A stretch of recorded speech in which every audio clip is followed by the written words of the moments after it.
Hola amigos, ¿cómo están? De nuevo con estos podcasts interesantísimos para toda la gente linda. Neurociencias para todos, el médico a su casa. Son programas que un amigo de ustedes y servidor, el doctor Eddie Monge, médico cirujano, neuropsiquiatra y conferenciante internacional, desarrolla para ustedes constantemente para que estemos todos sabidos y nutridos de lo que son las neurociencias. Hoy hablaremos de ansiedad. Ansiedad de tenerte en mis brazos, musitando palabras de amor. Así nos dice una canción muy famosa de escritores de antes, donde nos habla que la ansiedad aparece hasta en el amor, en la poesía, en la vida. ¿Es posible que la ansiedad desaparezca? La respuesta es no. Siempre tenemos que tener un poquitín de ansiedad, mis amigos queridos. Es normal que el ser humano sienta ansiedad.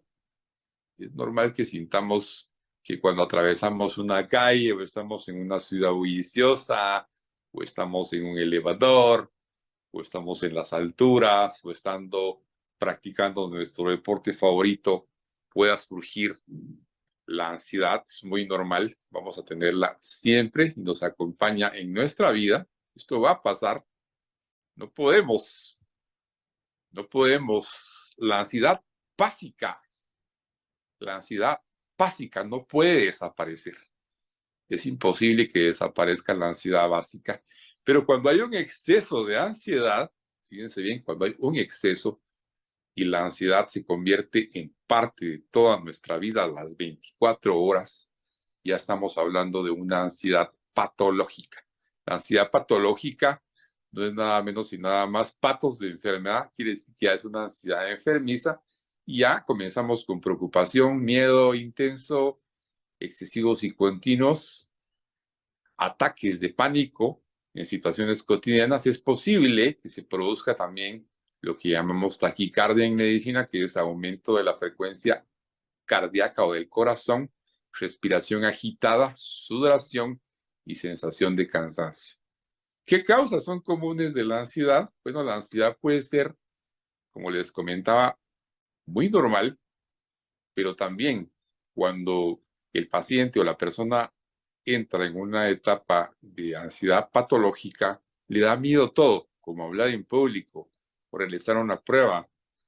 La ansiedad se vuelve parte ya de toda la vida de este tipo de pacientes y es un indicador de que hay una enfermedad subyacente cuando los sentimientos se vuelven excesivos y en todo momento y tenemos ya una ansiedad excesiva que interfiere con la vida cotidiana de nosotros en el trabajo, en los estudios, en la vida familiar, en la vida social.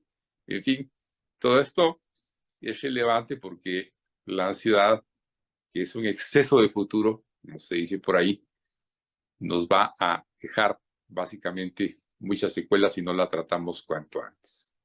Hablemos un poquitín de sentir ansiedad. Pues hombre, les repetí, es un modo prácticamente ocasional y normal de la vida.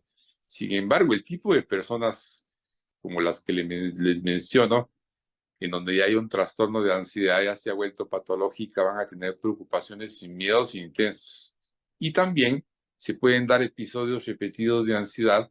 Y estos episodios repetidos de ansiedad o sentimientos repentinos de ansiedad intensa, de miedo o terror, alcanzan un máximo en cuestión de minutos. A esto le llamamos ya ataques de pánico, que son muy comunes. Esto me recuerda a algo importantísimo, que son mis primeras experiencias como estudiante de medicina. Ustedes saben que como médico y como estudiante de medicina tenemos que ver de todo. Rotamos en todas las especialidades para saber de médico, que es una carrera obviamente muy grande de más de 7 años. Nos encontramos con que eh, se presenta mucho en las emergencias y esto me recuerda a una muchacha que llegó justamente cuando estaba en tercero medicina,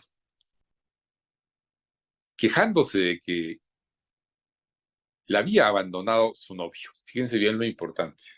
Y que se había tomado unas pastillas. Ante esto entró en pánico y comenzó a decirnos a todos, a todo el equipo, me refiero a todo el equipo justamente de personas que estábamos ahí, de médicos, que había tomado un exceso de fenobarbital, que por favor se lo sacaran del estómago.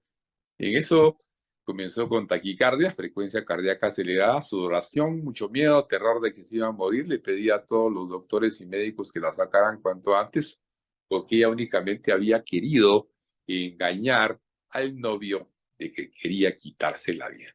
Y los síntomas básicamente se dieron, empezaron y continuaron durante todo el tiempo que estuvo en la emergencia. La trasladamos a un área de intensivos para lavarle básicamente los medicamentos que había tomado y se realizó su lavado gástrico. Cuando vimos, hombre, la paciente se recuperó muy bien, pero no era nada de eso que pensamos de que había tomado tanto medicamento.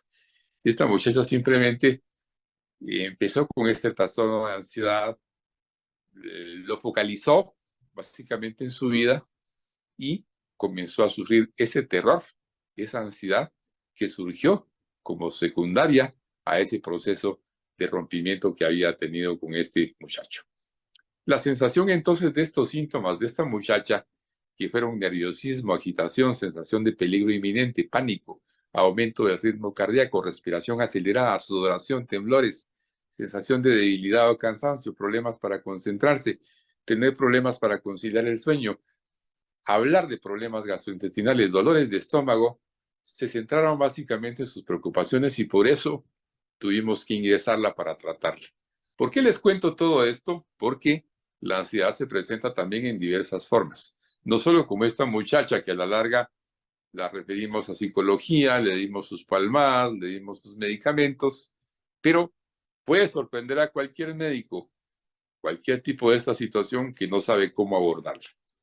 La agorafobia, esto es importante también que la hablemos, es un tipo de trastorno de ansiedad en el que temes a lugares y situaciones que pueden causarte pánico o hacerte sentir atrapado, indefenso o avergonzado, y a menudo intentas evitarlo. El trastorno de ansiedad debido a una enfermedad puede incluir síntomas de ansiedad o pánico intensos que son directamente provocados por un problema de salud físico.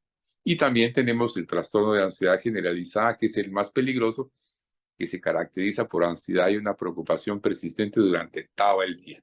Este es el más grave y puede desencadenar en ataques de pánico, buenos amigos, que implican episodios repetidos de sensaciones de ansiedad y miedo, donde el punto de ansiedad llega al máximo en minutos y que provoca el ataque de pánico. Ahora, ¿cómo lo vamos a abordar? ¿Qué hacer con todo esto? ¿Qué hacer con los ataques de pánico? ¿Cuál es el abordaje terapéutico, farmacológico? Bueno, el abordaje es súper fácil. Primero necesitamos contar con un buen profesional, entender que solos no podemos. Repitan conmigo los que están oyendo este podcast, solos no podemos. Es inminente la ayuda de un médico especialista para sacaros adelante. Es mandatorio que ustedes visiten a un médico neuropsiquiatra, psiquiatra.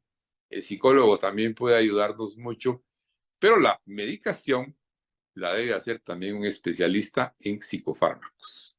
Se controla muy bien, primero platicando con el paciente y después utilizando psicofármacos para poder ayudar al paciente. Los más comunes en muchos de estos casos son utilizar medicamentos como la quetiapina, la ketamina y el bupropión, que son medicamentos que básicamente controlan de inmediato esos ataques de pánico, la ansiedad y, por supuesto, también controlan de alguna manera los ataques de fobias, la ansiedad inducida por sustancias y otros trastornos de ansiedad específicos que pueden surgir, por ejemplo, como resultado al uso de drogas, que ustedes ya saben que tengo algunos libros sobre drogas y que nos hablan de cómo contrarrestar la ansiedad y fobias en este tipo de padecimientos, donde vemos que son alarmantes las cifras y perturbadoras en muchachos